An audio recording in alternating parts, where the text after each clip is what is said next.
অনেক মদখোর আমার সাথে বসে একসাথে ডিনার করে, হাফ প্যান্ট পরা, গলায় স্বর্ণের চেইন, হাতে স্বর্ণের ব্রেসলেট, আইসা আমার সাথে ডিনার করছে, আছে এরকম। গাঁজাখোর আসো বসো, বসলেই তো আমি ওর ডিএনএ, চিন্তার ডিএনএ চেঞ্জ করে দেওয়ার সুযোগ পাবো, চিল্লায় বলো ঠিক কি না?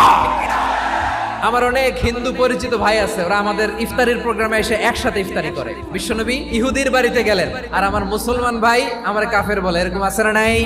মুসলিমরা দেখতে পারে না, সহ্য করতে পারে। বিষ্ণু ইসা ইসলামের খাদেম ছিল ইহুদি, এতদিন খেদমত করলো, একদিনও বিশ্বনবী ওর কালিমার দাওয়াত দেয় নাই। কারণ কি? বিশ্বনবী একটা ভালো সময়ের অপেক্ষা করতেছিলেন, দায়ী সুযোগ খুঁজে কখন দাওয়া দিলে ব্যাটে বলে হবে, ঝোপ বুঝে কোপ মারে। বিষ্ণু ইসা ইসলাম ভালো সময়ের অপেক্ষা করতেছিলেন, দেখি আস্তে আস্তে এমন সময় আসছে, ছেলে এবার মুমূর্ষ, যখনই টাইমিং পেয়েছেন দাওয়াত দিলেন, পড়ো লা ইলাহা ইল্লাল্লাহ। প্রতিবেশী ইহুদি হোক হিন্দু হোক, যাবেন, সুসম্পর্ক রাখবেন, উপহার দিবেন, বিপদে পাশে দাঁড়াবেন, অসুস্থ হইলে একটু আপেল নিয়ে যান, আঙ্গুর নিয়ে যান। ইসলামের বিউটি দেখে, সৌন্দর্য দেখে অবাক হবে, নসিব ভালো হলে কোনোদিন কালিমা পড়ে মুসলমান হয়ে যাবে।